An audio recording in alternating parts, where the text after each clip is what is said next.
Hello, Assalamualaikum warahmatullahi taala wabarakatuh. Apa abang semua?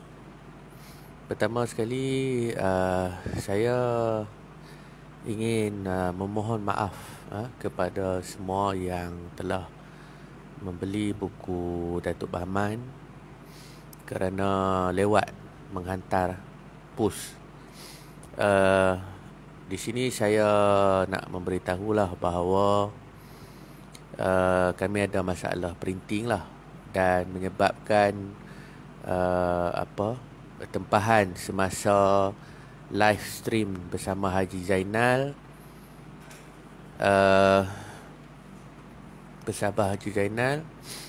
terpaksa delay lah. Kemudian ada masalah printing. Jadi insyaAllah pada hari Khamis ni kami akan post 200 buah buku yang telah ditempah oleh semua orang yang telah log pada malam 13 Julai. Untuk makluman semua, kami pun, saya tak sangka lah semua log pada malam tu dalam tempoh seminggu adalah sebanyak lebih kurang 600 log untuk buku Bahman saja. Alhamdulillah, satu perkembangan yang baik dalam industri buku sejarah. Tetapi overload lah kepada saya dan kepada pasukan saya lah. Jadi saya memohon maaf atas kelewatan yang berlaku. Dan saya ucapkan terima kasih berbanyak-banyak kepada semua pihak yang bersabar kerana menunggulah buku-buku yang tuan-tuan tempah itu sampai ke tangan tuan-tuan. InsyaAllah kami akan selesaikan dalam masa yang terdekat. Okey. Bagi yang hendak menempah buku Datuk Bahman, kami minta tempoh masa untuk untuk kami selesaikan masalah kami dulu. Kemudian kami akan WhatsApp tuan-tuan dan perempuan, akan WhatsApp lah. Jadi kepada yang nak membeli, boleh tinggalkan nombor telefon, PM saya dan sama ada melalui page ataupun melalui WhatsApp. Apapun, sekali lagi saya mohon maaf atas kelewatan menghantar buku-buku yang tuan-tuan hantar lah. Jadi kalau ada kawan-kawan yang beli dan tuan-tuan maklum, jadi saya tinggalkan nombor telefon dan maklumkanlah pada mereka ya. Okey. Seputar sejarah Malaysia pada hari ini, alhamdulillah, saya suka, pertama sekali tuan-tuan kena maklum dan faham lah, saya ni suka bercakap benda yang orang kata dah basi, dah lapuk lah. Benda tu dah tak, saya tak suka bercakap benda tu hype waktu benda tu tengah dikemuncak, sebab saya tak mau dianggap palatau dan suka ambil peluang lah. Saya bukan passion macam tu lah. So saya akan bercakap benda yang selepas, maknanya bila dah kita tengok impact dia, baru saya akan bercakap lah. Okey, seputar sejarah Malaysia. Pertama sekali, saya tak maulah orang anggap saya hanya bercakap tentang sejarah. Saya ni manusia, jadi saya akan tengok kepada sudut ekonomi, sudut sosial dan sebagainya lah. Maknanya semua yang berlaku atas kita ni saya pun lalui jugalah. Cuma apabila kita tengok berlakunya fenomena filem Mat Kilau, kita dapat lihat suara-suara yang tak menyokong, yang tak suka dengan kehadiran filem Mat Kilau lah, khususnya daripada bukan Melayu. Taklah ke semua orang bukan Melayu tak menyokong, tetapi inilah yang berlaku selama hari ini. Saya sendiri terlibat dalam sesi untuk buat skrip, dan sekarang ni saya sedang menyiapkan jalan cerita Perang Musuh Bisik lah. Ada beberapa penulis skrip dan beberapa pengarah filem yang dah kontak saya dan minta nasihat saya lah untuk merealisasikan filem Perang Musuh Bisik lah.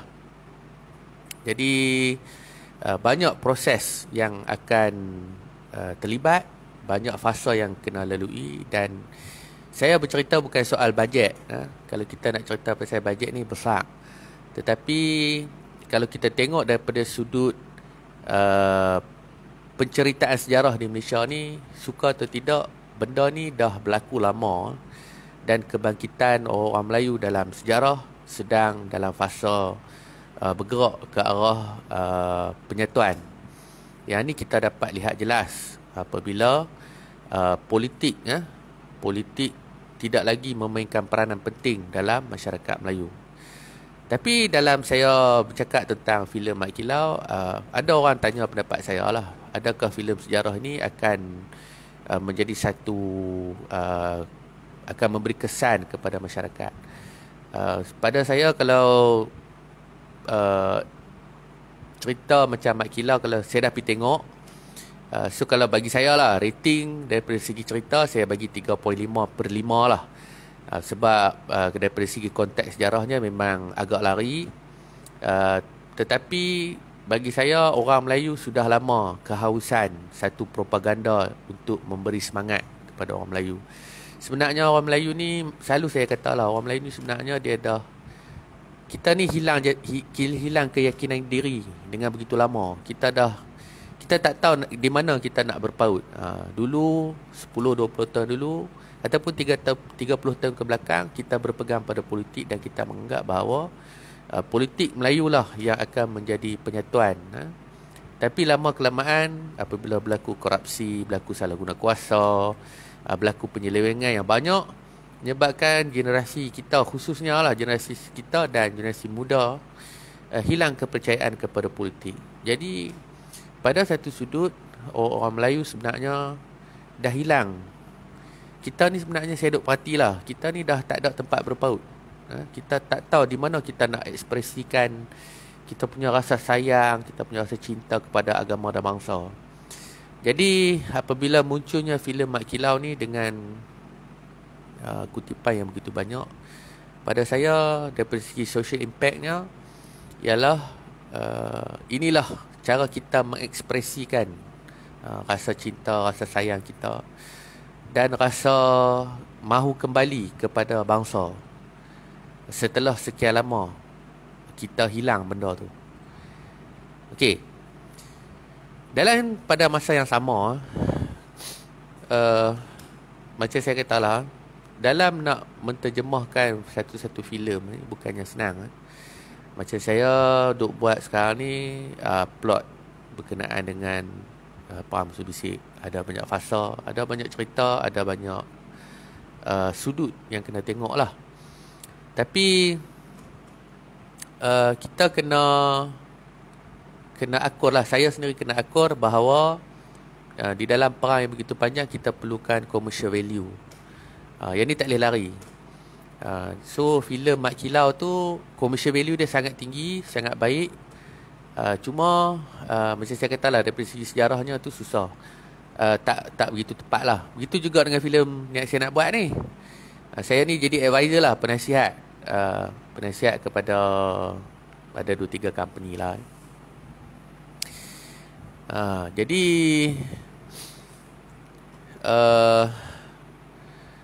Jadi banyak hati yang akan terguris lah. Kita ni orang utara, so tak nak bila kita cerita pasal Perang Kedah Siam, dia mesti melibatkan Siam lah. Dan fakta yang sebenarnya kita berperang dengan Cina. Dulu tak ada orang berani cakap. Saya keluar buku Negara Selatan, orang kata saya resis. Tapi hari ni kita nampak lah apa yang berlaku kan. Jadi saya tak tahulah Finah nanti akan tapih ke macam mana ke. Yang ni atas nasib kita lah, nasib masing-masing lah. Kalau kata filem tu berjaya lah. Kalau berjaya, tak berjaya tu tak boleh buat apa. Okey, orang Thai dah lama buat filem. Okey, sebenarnya kita kena faham tau, Thailand ni dia satu bangsa. Walaupun dia ada bangsa yang kaum-kaum lain, tetapi dia, masyarakat Thai ni dia dominan. Dia tak macam kita orang Melayu. Kita ni selama 60 tahun kita merdeka, kita banyak beralah. Kita beralah dengan kontrak sosial, kita beralah dengan propaganda yang diberi kepada kita. Jadi kita jadi macam Dengan bukan Melayu ni kita selalu beralah. Bila kita beralah, lama-lama kita ditolak ke tepi. Bila benda tu dah jadi habit, dah jadi satu perangai kepada kita, orang anggap bahawa satu pergerakan orang Melayu akan jadi satu pergerakan yang agresif. Kita dah tengok fasa 13 Mei 69. Kita dah tengok fasa Selempang Merah. Kita dah tengok pada tahun 70-an bila 70-an ke 70-an kot, bila Silat Gayung buat perarakan secara besar-besaran, Belarak Masa Hari Merdeka. Semua tu telah menakutkan orang, khususnya orang bukan Melayu. Sebenarnya kita ni tidaklah menjurus kepada nak bergaduh. Cuma apabila berlaku penyatuan di kalangan kita, berlaku satu pergerakan yang besar, dia memberi ketakutan kepada orang bukan Melayu sebab mereka minoriti. Dan perkara ni pernah berlaku lah. Ni dah halalang nak cerita.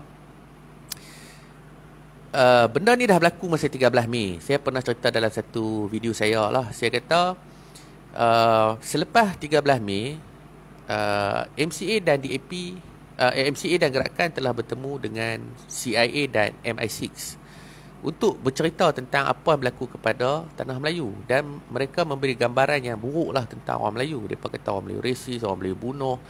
Orang Melayu lah yang memulakan pembunuhan beramai-ramai semasa berlaku 13 Mei. Tapi bila saya baca lah, saya sedang siapkan Tanah Baru Naga Selatan 2. Saya sedang menyemak kembali semua fakta-fakta sejarah, walaupun bukanlah dari segi sumber primer, tetapi daripada dapatan cerita yang berlaku sekitar tahun 69 hingga 74, jelas bahawa orang Melayu telah menyimpan satu perasaan yang mendalam, menyimpan satu perasaan marah. Ada banyak perkara yang menyebabkan orang Melayu marah. Sebenarnya kita dalam fasa, kalau hampa tanya saya, kita sebenarnya dalam fasa 13 Mei tu. Sekarang ni kita dalam fasa bersiap siaga. Cuma jangan tunggu silap. Benda ni lah yang kalau hampa tengok betul-betul dalam politik, sebab tu orang politik ni dia macam mendatar ya. Dia buat apa-apa pun dia tak bising, dia tak ada bergaduh antara parti politik. Dia tak ada macam dulu parti politik Melayu akan serang Cina, Cina akan serang Melayu. Kalau hampa pasal lah. Ataupun parti-parti mana-mana yang multiracial, dia akan cuba balancekan benda tu. Sebenarnya kita ni dalam fasa yang orang kata tengah panas. Tengah panas. Sebiji macam keadaan yang berlaku masa 13 Mei. 13 Mei sebenarnya fasa yang ambil masa lebih kurang 19 tahun ataupun 20 tahun. 20 tahun. Kita bermula daripada tahun 48 dan akhirnya kita trigger benda tu tahun 69. Ambil masa lebih kurang 21 tahun. Maknanya selama 21 tahun orang Melayu bersabar sungguh-sungguh lah, sampailah dapat peluang. Kalau hampa tanya saya lah, saya yang memerhatikan keadaan sosial orang Melayu, kita ni dalam mood 13 Mei, dalam mood jangan ada kesilapan daripada siapa-siapa pun, khususnya daripada kerajaan. Dan mungkin orang kata orang Melayu ni takkan riot. Riot ni ataupun rusuhan ni dia bukan berlaku disebabkan kita marah dengan bank. Tak, dia akan berlaku disebabkan pergaduhan kecil. Dia akan berlaku dengan pergaduhan yang kecil lah. So daripada pergaduhan yang kecil tu dia akan trigger dan akan merebak. So benda-benda macam ni semua orang alert. Ni saya lah sebagai orang yang kaji sejarah. Saya tak tahulah pasukan keselamatan tengok macam mana apa semua tu, saya tak tahu. Tapi kalau saya tengok daripada segi pergerakannya begitulah. Kalau kita tengok tahun 60-an, kalau kita tengok tahun 50-an, tahun 60-an adalah kebangkitan filem-filem Melayu, filem-filem lama. Kalau hampa tengok filem hitam putih, KT Chris apa semua kan, KT Chris lah. Zaman tu zaman yang semua filem-filem Melayu duk naik gila babi punya. Filem Hang Tuah ke apa, Panca Delima ke, filem Nordin Ahmad ke. Zaman-zaman tu zaman yang memang filem ni menjadi satu alat propaganda untuk menyatukan orang Melayu, dan memang benda tu menjadi. Dan tak ada orang sedap benda tu. Dan tak ada orang sedap benda tu. Jadi kita ni, bila munculnya filem Mat Kilau ni, sebenarnya bagi saya lah, sebenarnya adalah kita dalam fasa bersiap siaga. Semua orang dah start pakai busana, dah start pakai keris, dah start nak kembali ke zaman silam, tiba-tiba bercakap tentang penyatuan. Orang Melayu tiba-tiba, dulunya tak minat silat, tiba-tiba minat silat. Kalau hampa tengok movement tu, pergerakan tu sama dengan pergerakan tahun 50-an, 60-an. Dan akhirnya tahun 69, pump jadi. Petik jari lah.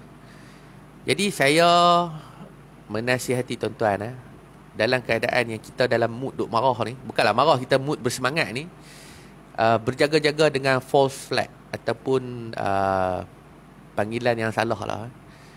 Dan kalau kita perasan juga, kalau tuan-tuan perasan lah, semua sedang bercakap tentang fasa Imam Mahdi lah. Mahlamah Kubra. Jadi benda-benda tu semua duk main peranan dah sekarang ni. Social impact ni benda-benda yang kecil, tetapi dia telah trigger beberapa kumpulan. Kumpulan-kumpulan ni dia bukan semestinya sampai 3-4 ribu. Dia kumpulan-kumpulan yang dalam 200 to 300 orang saja. 200 ataupun 100 orang, 50 orang pun sudah cukup untuk memberi kesan yang begitu besar kepada seluruh negara. Malhamah Kubra. Okey. Jadi kita ni dalam fasa macam ni, bila sebut pasal Thailand tadi, Thailand dia satu bangsa, kita banyak bangsa, tetapi kita majoriti yang kalah. Kita bukan majoriti yang menang. Kita tak macam Thailand. Bila Thailand tu majoriti yang berkuasa ke atas minoriti. Begitu juga dengan Burma. Masyarakat Bamar adalah masyarakat majoriti yang menguasai lebih kurang 75 ke 80 etnik lain. Okey. Indonesia pun macam tu. Jawa adalah masyarakat yang dominan. Walaupun populasi agak balance di antara Pulau Jawa dengan Pulau Sumatera. Tetapi di Malaysia kita ni kalah. Kita ni majoriti yang kalah dan kita tidak dapat bersaing. So dulu saya pernah cerita apa sebenarnya yang menyebabkan kita kalah. Banyak orang kata kita kalah dari segi modal. Ya, dari segi capital memang kita kalah. Tetapi saya tak mau nafi bahawa dari segi sikap orang Melayu, sikap feudalistik orang Melayu menyebabkan kita ke belakang. Kita daripada zaman sekolah, kita diajar untuk hormat. Hormat tu tak salah, hormat lah. Tetapi kita selalu diajar supaya bersabar. Sabar pun tak salah. Tetapi kita terlampau bersabar dalam semua perkara. Kemudian kita diajar juga supaya masa kecil-kecil, orang tua-tua kita suka katalah, nak pergi kot ni, jangan pergi kot ni, ada ni, takut. Kita ditakut-takutkan benda dengan benda yang tak wujud. Jadi perkara-perkara tu telah memberi kesan kepada kita waktu kita besar. Jadi kita rasa takut, kita rasa rendah diri, kita rasa tak happy. Dan dulu-dulu orang kata kepada kita, tuk-tuk kita, mak ayah kita, kata, alah tak payahlah pergi berniaga bukan senang, susah dan sebagainya. So ini adalah social impact yang memberi kesan kepada kita. Benda ni tak ada on paper tau. Benda ni hampa tak payah cari fakta apa semua, tak ada. Benda ni hampa lalu hari-hari. Dan benda ni yang memberi kesan kepada kita, yang menyebabkan kita hari ni kita rasa macam bila kita nak berniaga kita rasa takut. Bila kita nak buat sesuatu perkara kita rasa bersalah. Benda ni lah yang memberi kesan kepada kita. Tetapi hari ni kita reverse psycho. Reverse psycho ni bila kita ajak kepada anak-anak kita kata, oh, kita dah hidup zaman milenial, kita dah tengok apa yang berlaku, kita rasa boleh bersaing. Jadi kita dah mula train, kita dah mula asuh anak-anak kita supaya bersaing. Tapi masalah dia pula, bila terlampau cerita pasal bersaing, kalau hampa perasan, cerita budak-budak tamat SPM, buat apa mengaji tinggi, bukan tamat SPM, buat apa buat degree, sedangkan buat degree tak lebih kaya, hanya kerja makan gaji, lebih baik bisnes, lebih baik buat TikTok, lebih baik jadi founder. Dia jadi salah pula dah bila tak dipandu. Ni cerita, saya pun tak tahu lah adakah ini seputar sejarah, tapi saya bercakap tentang social impact lah, sebab sejarah duduk terkandung dalam sains sosial lah. Jadi kita melihat juga dari faktor sosial. Jadi bila dah start tak mau mengaji, adakah dia memberi nilai pemikiran kepada kita? Sebab Saya nak predict masa depan. Saya melihat kepada social impact yang lalu dan saya adapt kepada hari ini. Macam saya contoh tadi, filem tahun 60-an dengan filem Mat Kilau akan kita berada dalam fasa nak jadi 13 Mei tu. Saya kena mengaji, saya kena faham ilmu tu, baru saya boleh bercerita tentang masa depan. Macam mana orang yang tak ada ilmu nak bercerita tentang masa depan? Mereka ni duduk dalam dunia mereka sendiri, dunia yang kecil lah bagi saya lah. So salah. Sedangkan kalau kita tengok dari segi pendidikan, apa yang berlaku masa 13 Mei dengan keadaan hari ini lebih kurang sama. Masa 13 Mei tahun 40-an sampai 60-an, orang Melayu dalam fasa hendak keluar daripada orientalism. Orang Melayu dalam fasa hendak mencapai ilmu-ilmu baru daripada barat. Hari ini kita dah berada dalam satu kelompok ilmu yang kita dapat daripada barat dengan mudah. Tetapi kita daripada segi ilmu kita backward. Maknanya kita ke belakang. Sedangkan kalau kita tengok anak-anak Cina, walaupun mereka dah kaya, mereka dah senang, mereka mai dah daripada latar belakang apa pun, pendidikan tetap menjadi teras.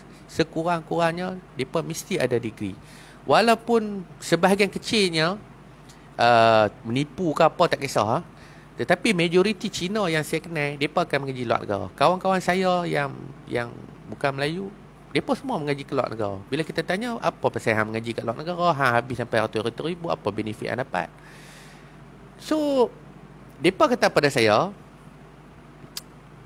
ilmu ni kita tak boleh nilai dengan wang ringgit. Ilmu ni akan datang hari ni ataupun kemudian hari. Ilmu akan digunakan bukan pada masa ini, tetapi pada masa at the right time, at the right moment. Pada masa yang tepat, pada keadaan yang sesuai. Maka ilmu tu berguna lah. Setengah orang nak dapatkan ilmu ambil masa sampai 20 tahun. Setengah orang dapat ilmu dengan cara dia mengaji.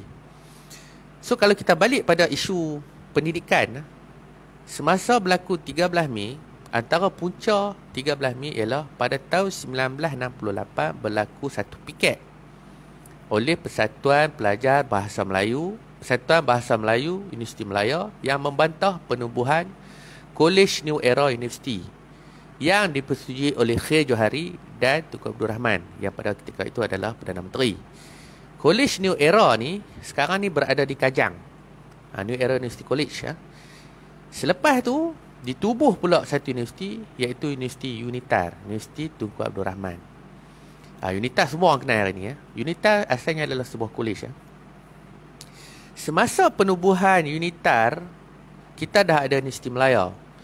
Selepas berlakunya 13 Mei, maka tertubuhlah USM, kemudiannya tertubuhlah UKM dengan tujuan untuk bersaing, memberi satu saingan kepada orang bukan Melayu dalam bidang pendidikan universiti.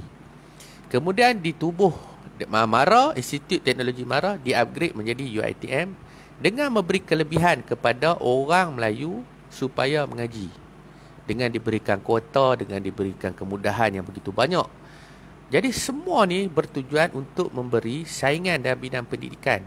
Kalau kita nak bisnes, kita nak jadi bos, orang selalu kata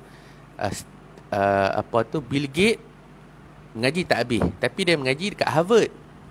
Kita kena faham situasi. Kalau hang setakat mengaji dekat saya tak mau sebutlah, lagi sensitif.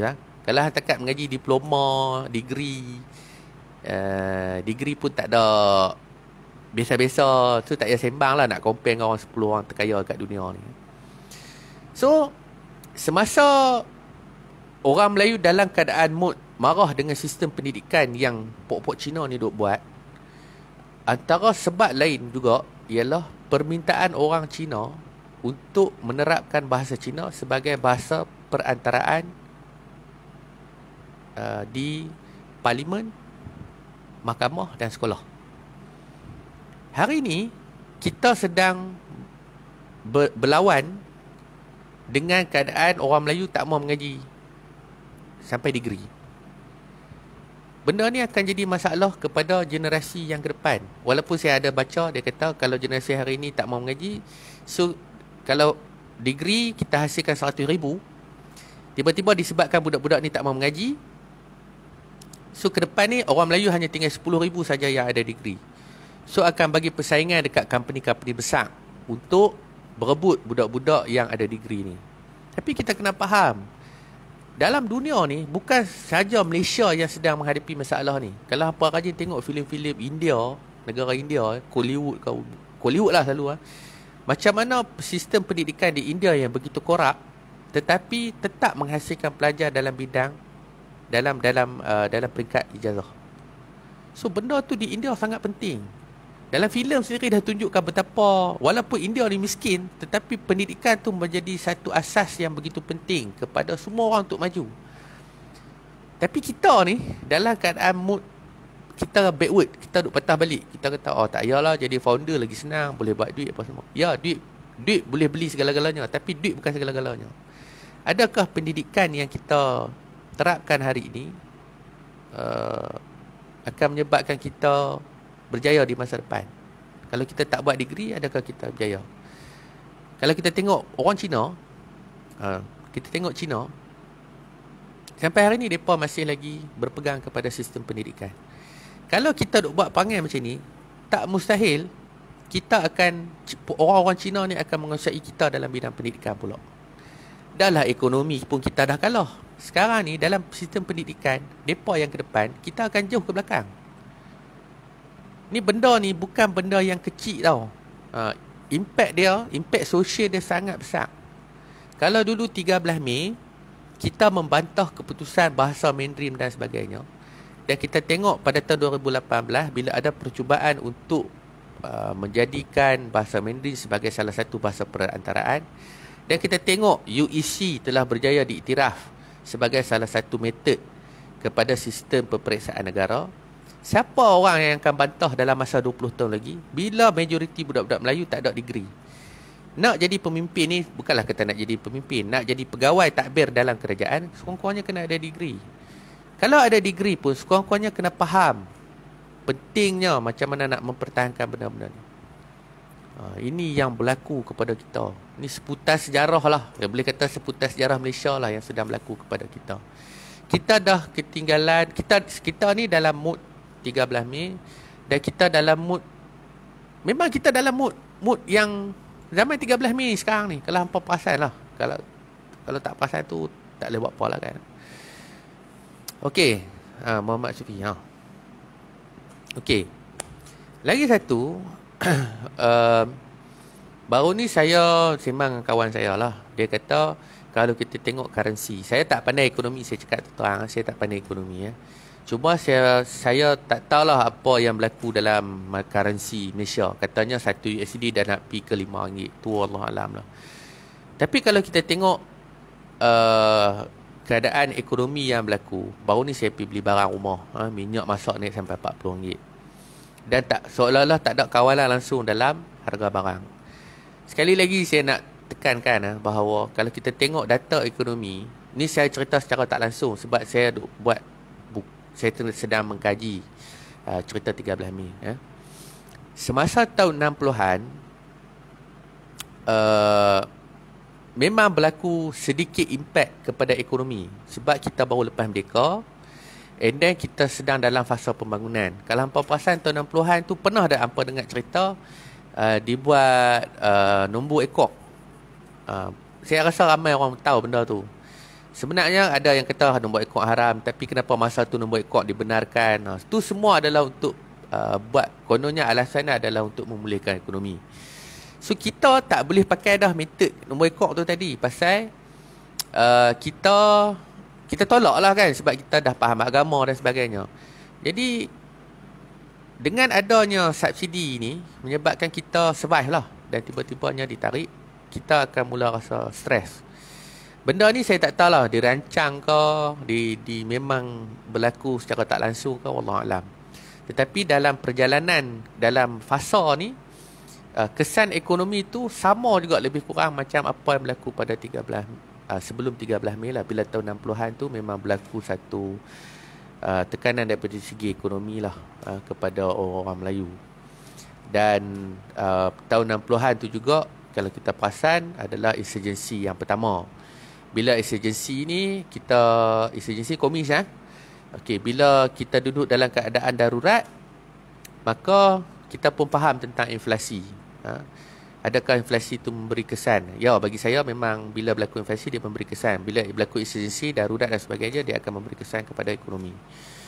Dan nak kata korupsi pada masa tu, bagi saya tetap juga berlaku korupsi. Tetapi korupsi yang tak ditonjolkan. Sebab semasa nak berlaku 13 Mei tu, kerajaan memang tak ada duit.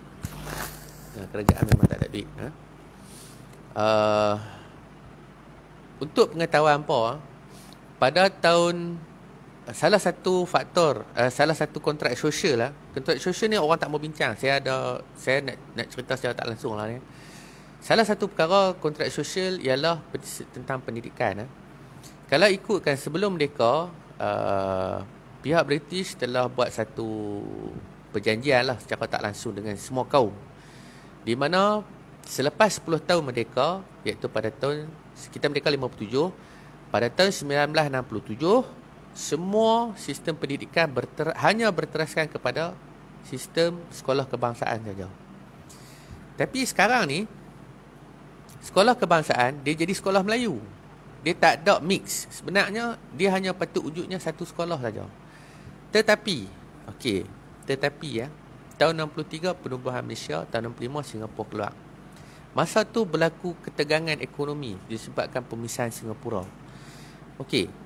Semasa sedang berlaku benda ni, Tan Cheng Lock berkata kepada Tunku Abdul Rahman, dia kata, okey Tengku, sekarang you nak buat sekolah. You nak bagi pendidikan kepada orang Melayu. You nak bagi satu sistem yang standard kepada semua orang Melayu. Dah tak, sekolah pondok masih berjalan, sekolah biasa, sekolah orang buta masih lagi berjalan. Tetapi untuk pendidikan yang sama rata kepada orang Melayu, UMNO tak ada duit masa tu. Dan pada masa tu juga berlaku ketegangan ekonomi di mana kita masa tu tak tahu macam mana nak buat import export. Kita tak tahu macam mana.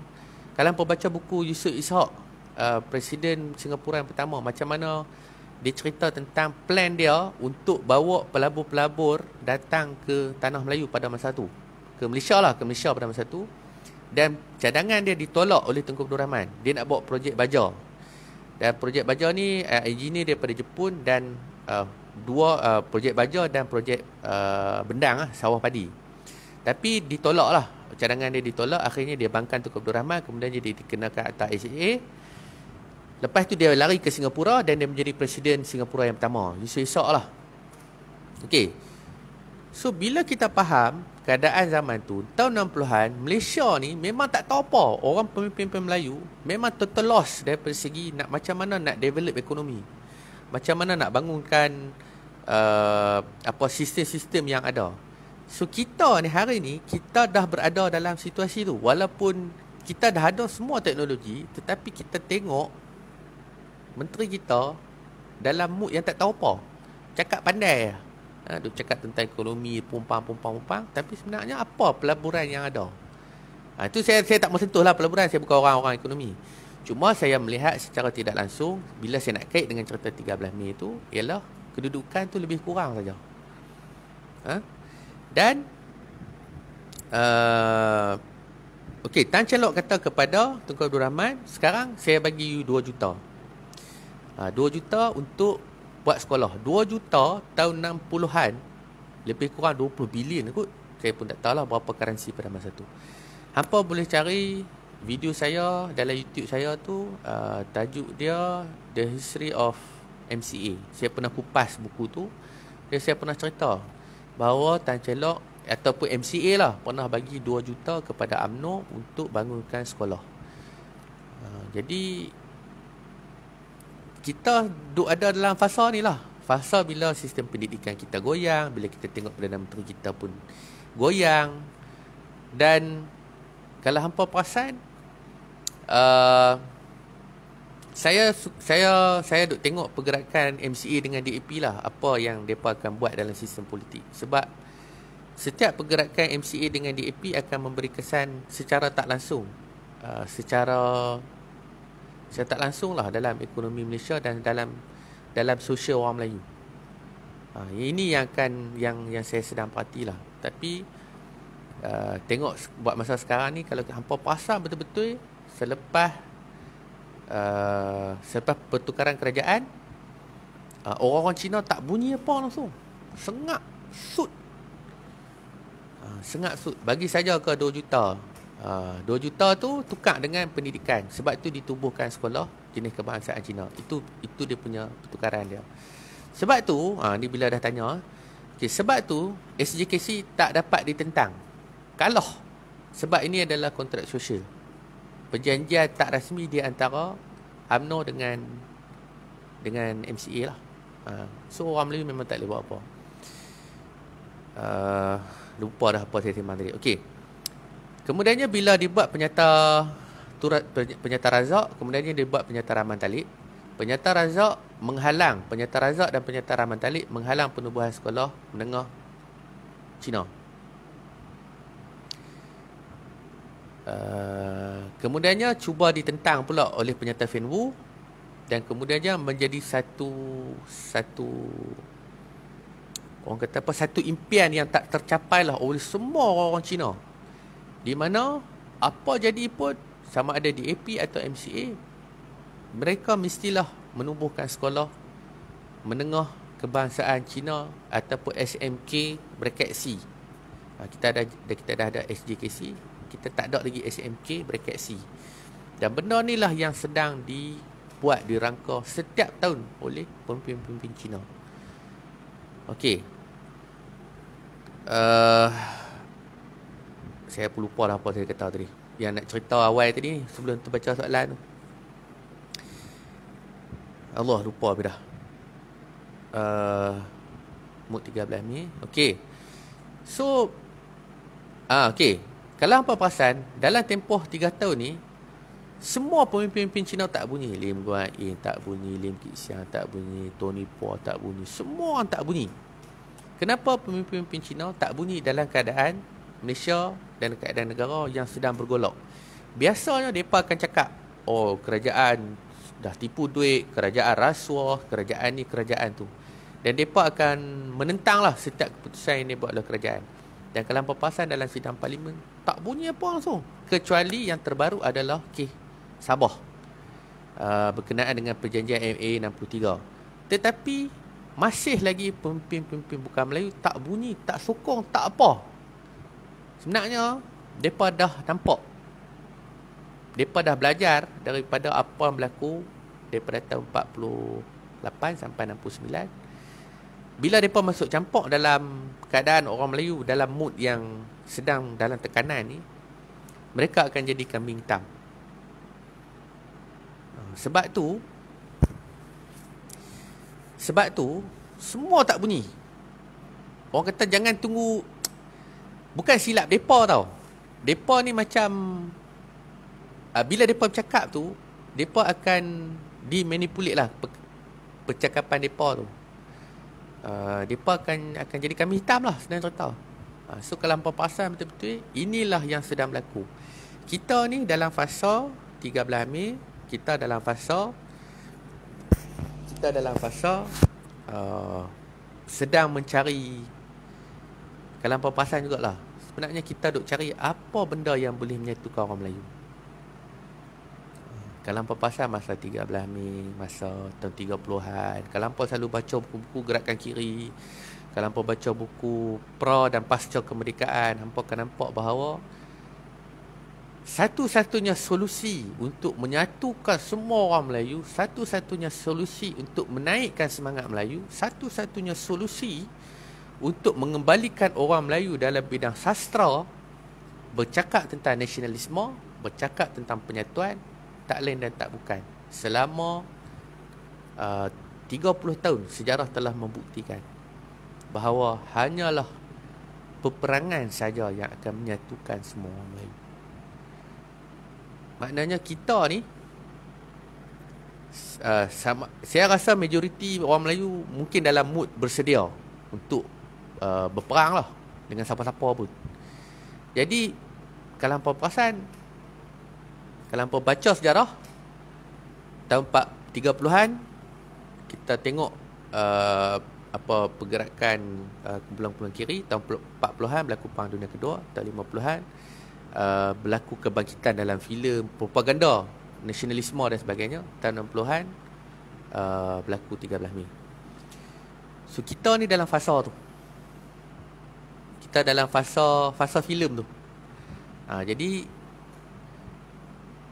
semua orang bersedia, khususnya bukan Melayu lah. Mereka ada think tank dan mereka dah nampak benda ni. Dan mereka ada profesor-profesor yang sangat pakar dalam hal-hal orang Melayu.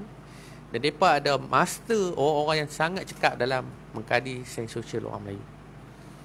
Ini yang sedang berlaku kepada kita. Dan orang politik akan mengambil peluang ke atas apa yang berlaku sekarang ni. Maknanya mereka tunggu saja DAP, MCA dan gerakan bunyi, dan mereka akan jadi hero kepada orang Melayu.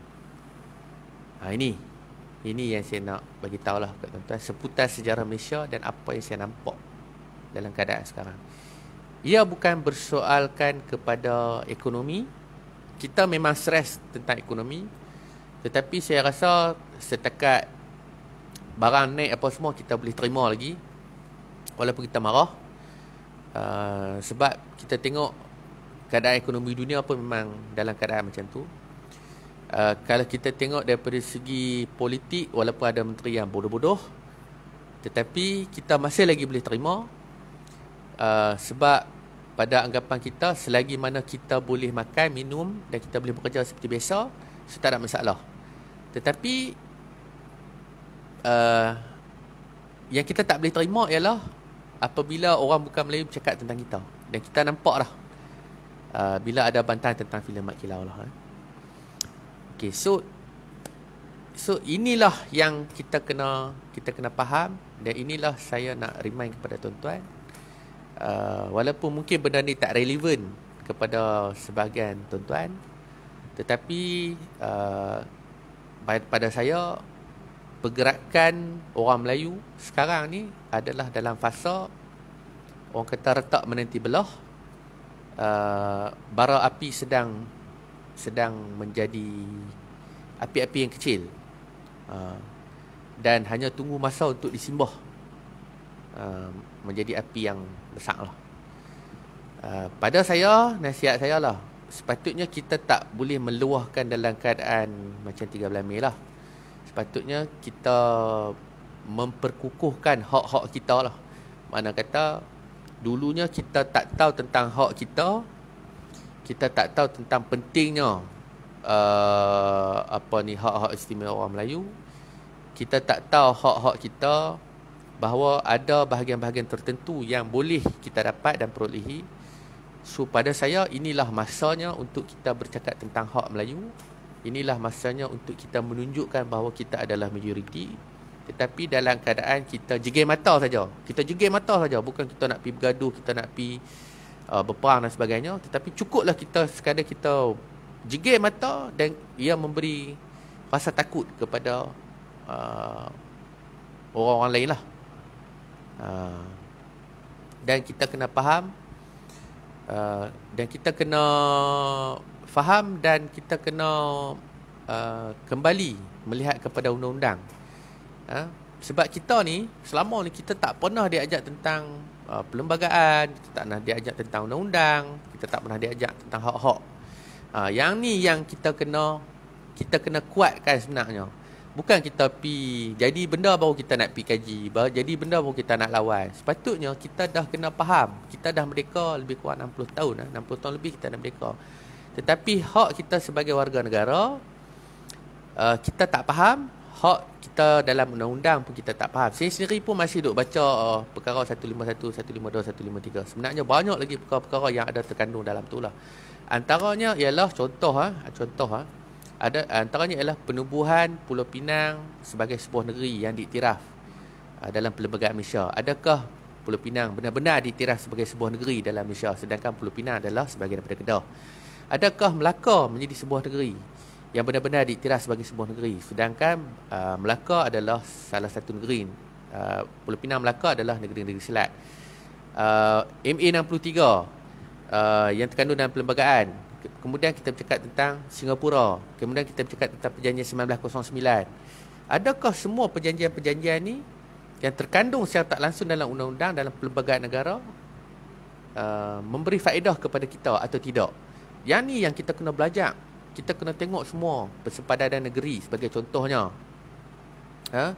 Adakah benar sempadan-sempadan negeri ni mengikut jurisdiction ataupun undang-undang yang ditetapkan dalam perlembagaan? Adakah kita bersikap sambil lewa ke atas hak-hak kita?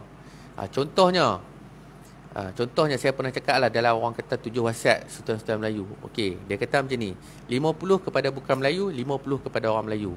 Betulkah 7 wasiat tu? Kalau 50 kepada bukan Melayu, kalau bukan Melayu ada 10 orang dan 50 lagi kepada Melayu, sedangkan Melayu ada 100 orang, siapa yang rugi?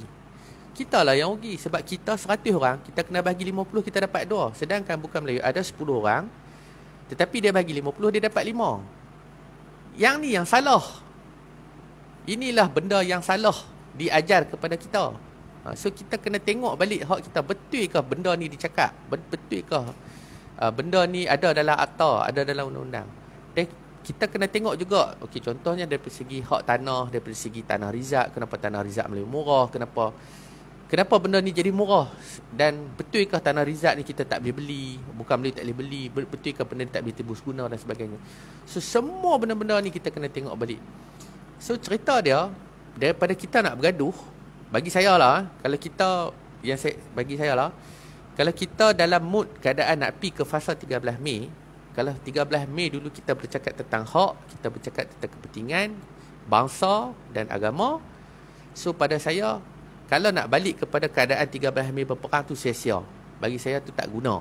Lebih baik kita yang berada dalam fasa penyatuan, fasa kesedaran ni, kita melihat kepada undang-undang, kita melihat kepada hak-hak kita. Yang tu yang lagi bagus, yang tu yang lagi penting. Yang paling elok lah. Jadi bila kita faham undang-undang, kita faham perlembagaan, kita faham hak-hak kita, maka kita akan bawa bangsa kita ni ataupun generasi anak-anak kita ni lebih faham tentang kepentingan dan hak mereka sebagai warga negara. Dan mereka akan lebih pandai daripada kita bercakap tentang soal-soal kepentingan negara. Mereka sendiri akan mempertikaikan alih-alih politik daripada segi undang-undang. Mereka akan bercakap dengan fakta. Mereka akan bercakap dengan orang kata tertib lah. Maknanya mereka pandai bercakap. Nak berbahas di parlimen. Tanpa perlu parlimen pun mereka dah boleh bercakap tentang hak-hak mereka.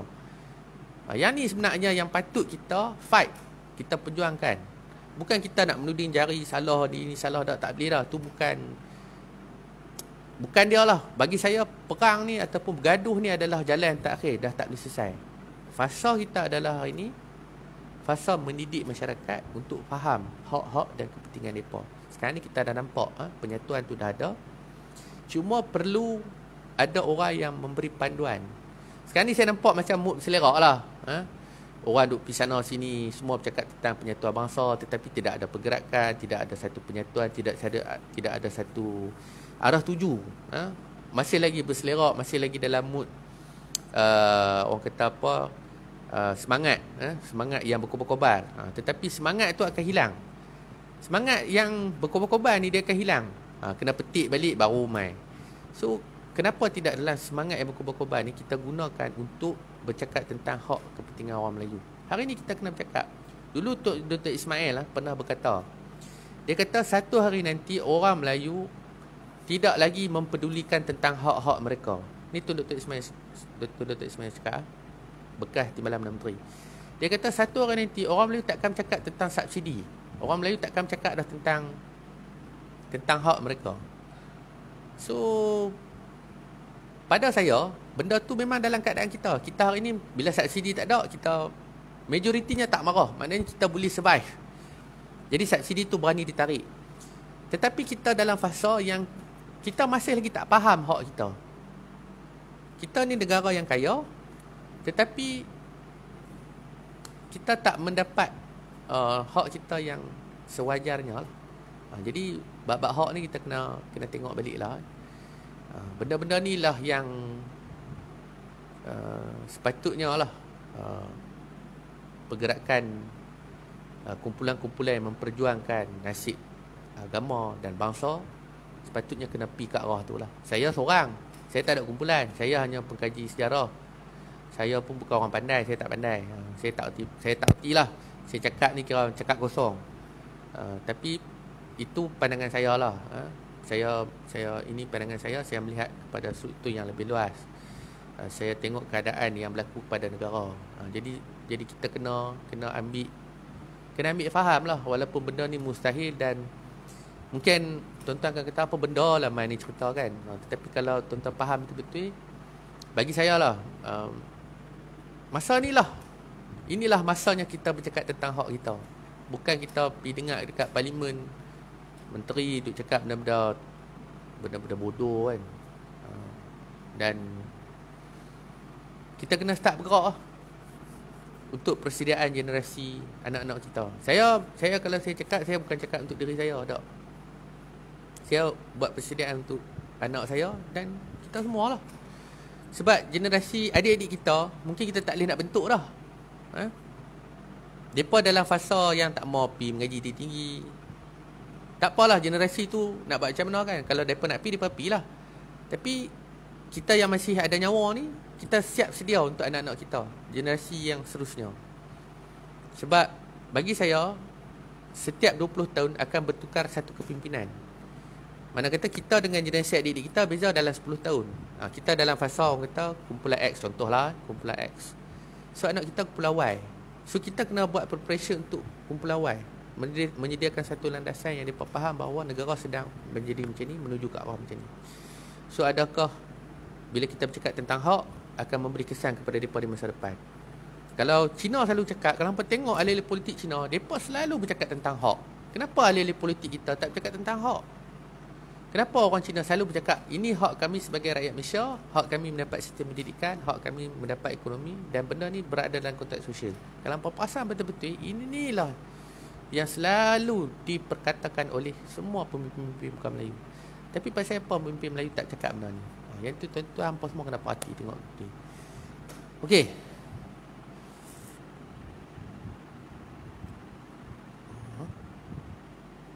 Saya baca soalan.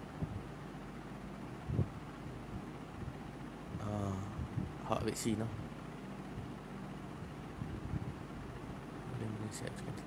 Ya, kita ada pakar, betul. Okey. Okey. So ini penerangan sedikit sebanyak lah. Saya sebenarnya duk main sedih apa tak tahulah, dia main sedih tiba-tiba nak menangis apa dah tak tahulah. Itu saya duk menung tu, saya kata saya nak buat live lah cakap pasal hak ni lah. So tuan-tuan, sekali lagi sebelum saya nak habiskan video ni, kita dalam bercakap tentang soal nasionalisme, bercakap tentang soal hendak membangkitkan rasa cinta kepada bangsa, ya, kita berada dalam fasa tu.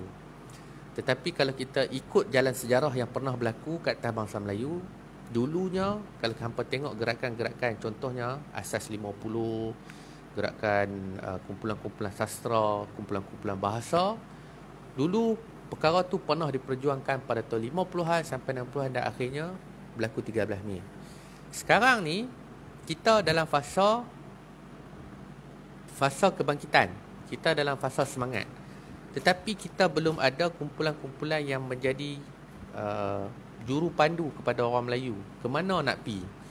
Okey, kalau kita nak bercakap tentang PPSMI, tentang tak mau nak gunakan bahasa Inggeris, so inilah masanya untuk kita fight. Kalau kita nak terapkan bahasa Melayu sebagai bahasa pendidikan, inilah masanya untuk kita gunakan peluang sebaik-baiknya ketika politik sedang melemah. Kalau kita nak bercakap tentang ekonomi, inilah masanya semua orang Melayu kena bersatu dalam bidang ekonomi. Bukan tak berlaku benda tu, tapi tak, orang kata apa, saya nampak benda tu. Orang Melayu dah mula, walaupun dah tak ada kempen buy Muslim first dan sebagainya, tetapi saya dah nampak dah bahawa ada orang Melayu yang dah start kaya dan sebagainya lah. Dan orang Melayu yang mula support lah sama-sama Melayu. Okey, kemudian kalau kita nak bercakap tentang pendidikan, inilah masanya kita semua bercakap tentang pendidikan. Pada saya, benda-benda yang berlaku macam rambut kena potong, mak ayah komplain apa tu, semua benda bodoh. Sorry to say lah, tu semua benda-benda remeh yang tak sepatutnya berlaku dalam orang Melayu. Kalau kita nak bercakap tentang pendidikan, selama 60 tahun kita menyalahkan kerajaan kerana tidak menyediakan infrastruktur yang betul, kita kena tanya juga kat diri kita, adakah kita menyumbang kepada PIBG sekolah? Adakah kita menyumbang kepada pembangunan pendidikan anak-anak kita melalui Persatuan Ibu Bapa dan Guru? Kenapa kita boleh petikai RM10 PIBG sedangkan kita boleh beli benda-benda merapu dengan nilai RM100 yang kadang-kadang tak bagi manfaat pun kat anak-anak? Bagi saya, pendidikan kita tak boleh kira. Cina ni saya cerita, hampa boleh baca banyak buku tentang sistem pendidikan Cina yang diterbitkan oleh UKM, diterbitkan oleh USM. Macam-macam buku Dongzong ada, Jiaozong ada, macam mana sistem pendidikan Cina di Malaysia. Hampa boleh baca buku mereka. Cina sanggup berhabis beribu-ribu ringgit untuk pendidikan sekolah. Sebab tu sekolah-sekolah Cina boleh tubuh dengan sendirinya tanpa ada bantuan kerajaan. Tapi bila ada bantuan kerajaan, mereka ambil. Macam tu juga kita. Kenapa kita, kita ada, saya kira lah contoh, kita ada 18 juta orang Melayu. Saya selalu kata, kalau satu orang menyumbang RM1, 18 juta orang ni menyumbang RM1, berapa banyak sekolah kita boleh buat dengan 18 juta tu? Selalu saya cakap macam tu.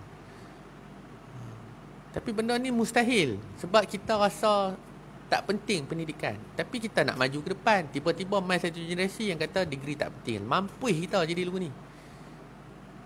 Jadi itu yang kita kena tengok. Okey, yang seterusnya, kita kena lihat kembali tentang hak-hak kita. Sebelum saya nak tutup ni, kita kena tengok balik hak-hak kita. Kita kena ada satu kumpulan yang bercakap tentang hak. Memang dah ada kumpulan-kumpulan yang bercakap tentang hak Melayu, tentang undang-undang, tentang perlembagaan dan sebagainya. Banyak video-video yang dah mula tersebar. Tetapi tidak ada orang yang, maksudnya benda tu tak dimarketkan dalam keadaan yang betul. Masih kita berasa dalam kita macam benda tu tak penting lah. Sedangkan kalau kita tengok dekat negara-negara maju, soal-soal hak ni sangat ditekankan. Kita ni nak pergi ke maju, tapi bercakap tentang hak ni kita takut. Itu. Okey, seterusnya kita kena tengok juga daripada segi macam mana kita nak bangunkan ekonomi. Kita ada banyak persatuan. Ni dah sebut PPIM. Kita ada banyak persatuan-persatuan pengguna ataupun persatuan-persatuan peniaga. Jadi dalam keadaan kita pada masa ni, inilah peluangnya untuk kita bangunkan ekonomi orang Melayu. Sebab kita dah tak ada tekanan tau daripada bukan Cina, kalau dia bukan Melayu. Kalau pasal betul-betul, bila MCA, DAP gerakan tak bunyi, inilah peluangnya untuk kita fight habis-habis. Sebab memang mereka tak boleh cakap lah. Mulut mereka dah terkunci dah sekarang ni, dalam masa sekarang ni. Dan memerlukan masa 10 hingga 15 tahun lagi untuk mereka dapatkan kembali kepercayaan orang Melayu. Inilah peluang dia, tuan-tuan. Gunalah peluang yang sebaik-baiknya. Carilah jalan. Dan bila kita bercakap tentang ekonomi, orang nak kata kenapa nak marah harga telur ni, kenapa nak marah ayam naik, kenapa nak marah lembu mahal, kenapa nak marah sayur mahal, kenapa nak marah semua benda mahal. Saya nak cuba hampa faham betul-betul. Persatuan Peniaga Telur Ayam, presiden dia siapa? Cina. Persatuan Peternak Ayam, presiden dia siapa? Cina. Persatuan Pemaju Rumah Malaysia, presiden dia siapa? Cina. Persatuan Sayur-Sayur, tak kira lah, daripada persatuan sayur, sekecil-kecil sayur sampailah persatuan kebangsaan, presiden dia siapa? Cina. Jadi apa yang hampa nak marah kat kerajaan? Kerajaan bukan peniaga. Orang yang berada dalam kerajaan bukan orang yang meniaga. Orang yang berada di parlimen bukan orang yang meniaga. Yang meniaga adalah mereka ni. Jadi bila mereka ni yang meniaga, mereka lah yang menentukan harga. Jadi mereka lah yang menentukan harga.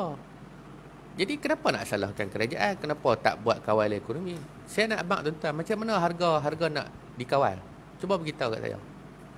Harga hanya boleh dikawal oleh kumpulan, oleh orang-orang yang ada dalam kelompok tu, kapitalis lah. Kapitalis saja yang mengawal semua harga pasaran. Benda ni bukan saja berlaku di Malaysia, di seluruh dunia. Semua orang tahu Yahudi lah yang menguasai Amerika, Cina lah yang menguasai Thailand, Singapura, Cina lah. So kenapa Malaysia tiba-tiba nak salahkan kerajaan? Sama juga Indonesia, semua orang tahu pasal Ahok.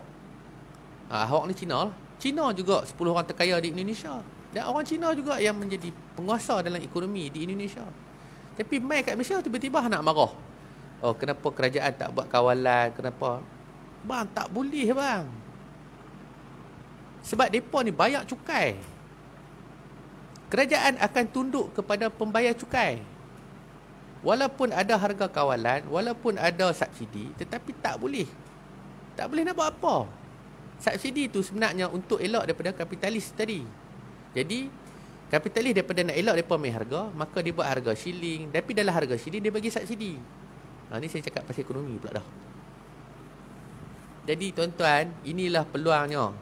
Inilah masanya tuan-tuan bangunkan ekonomi. Inilah peluang untuk tuan-tuan pergi cari satu bisnes, pakat ramai-ramai, tubuh koperasi. Tubuhlah koperasi keluarga ke, tubuhlah koperasi apa-apa pula.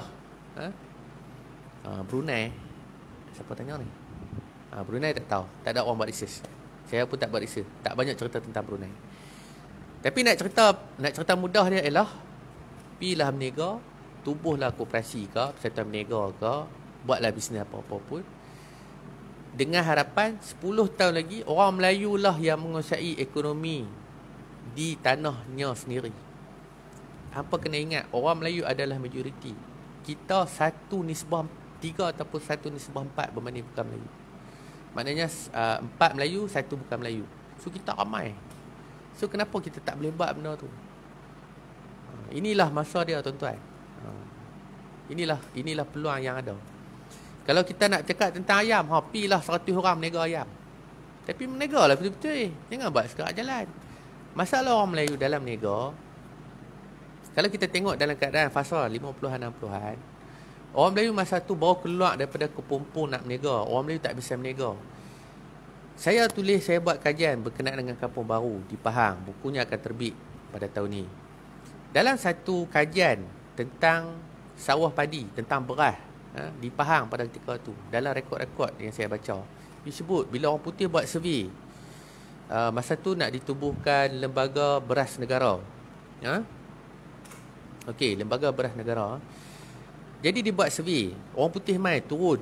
Orang putih tanya kepada orang Melayu. Okey, orang Melayu, kamu ada tanah 10 ekar bendang, 10 relung lah kata, 10 relung bendang. Kenapa tak mau jadi peniaga? Kenapa tak mau jadi orang yang jual beras? Dia kata, orang Melayu kata, saya dah selesa macam ni. Sebab saya ada 10 relung, 2 relung saya simpan untuk saya makan, 8 relung lagi saya jual.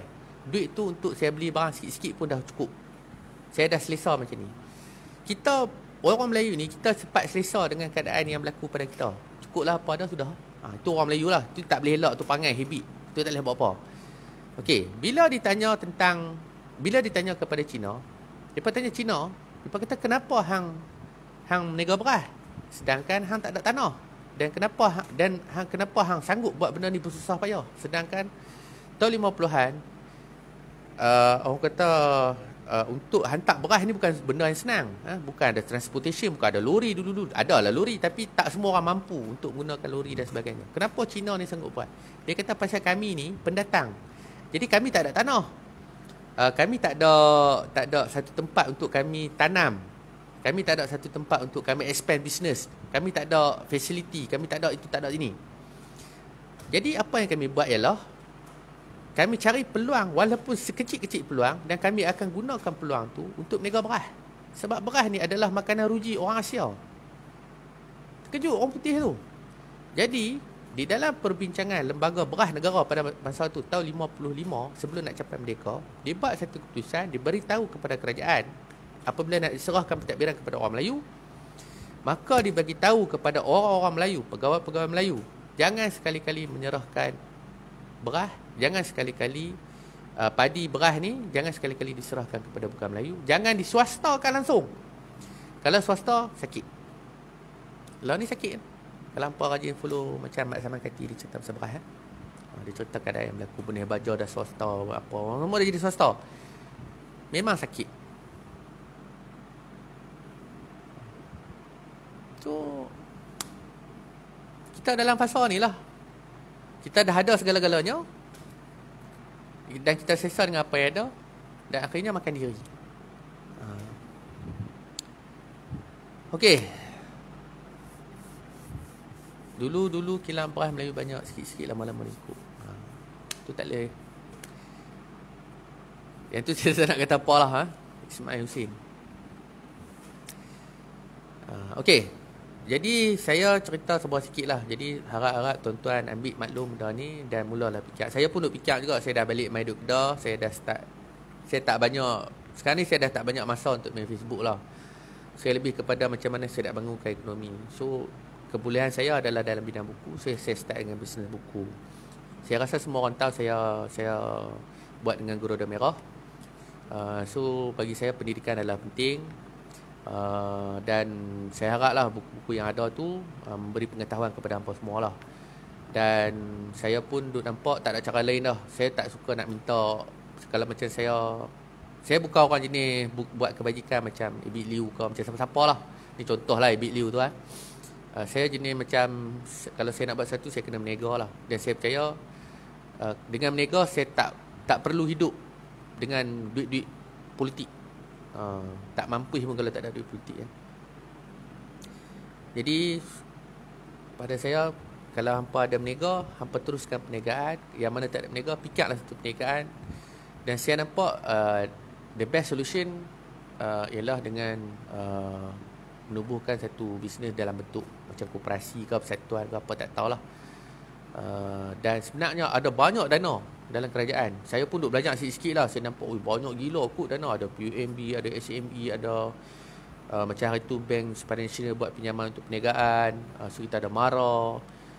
So kita ada banyak sangat geran-geran untuk orang Melayu yang orang Melayu tak mau apply. Dan orang Melayu kata kalau berniaga ni susah, takut dan sebagainya. Dan terpaksa ambil risiko. So hampa makan gaji pun bankrupt juga. So daripada nak bankrupt sikit benda bodoh, beli kereta Honda, ambil apa berniaga. Kurang-kurang bankrupt pun 2-3 juta kan. Duit tu ada, bankrupt duit tak boleh ambil kan. Pindahlah nama kan. Banyak lah taktik kalau nak buat. Okay, so itu saja daripada saya. Apa yang saya cerita ni mungkin merapu ke apa ke, saya tak tahu. Saya mohon maaf. Cuma yang saya nak beritahu itu sajalah. Inilah peluang dan masa kita untuk capai apa yang kita nak. Mungkin susah, tetapi tak ada benda yang senang dalam hidup ni. Nak mati pun susah. Bila ditarik nyawa sakaratul maut pun bukannya senang. 70 liang nadi ni semua ditarik naik. Susahnya nak mati pun, apatah lagi hidup. So semua orang kena bergerak. Dan tak boleh pada saya nak menuding jari kepada orang tu bukan masa dia dah lah. Saya pun dah tak mau dah. Bukan zaman saya nak salahkan orang ni, salah orang tu. So sekarang ni adalah bergeraklah, kita movement, kita bergerak dan kita cuba capai dalam semua bidang lah, khususnya dalam pendidikan ekonomi. Kalau kita betul-betul nak jadi satu bangsa yang dominan, peganglah dua perkara ni, iaitu pendidikan ekonomi, maka kita akan jadi bangsa yang kuat di negara kita sendiri lah. Okey, jazakallahu khairan katsira. Itu saja daripada saya. Terima kasih kerana setia menonton. Sampai kita jumpa lagi. Assalamualaikum warahmatullahi wabarakatuh. Segala salah silap saya mohon maaf.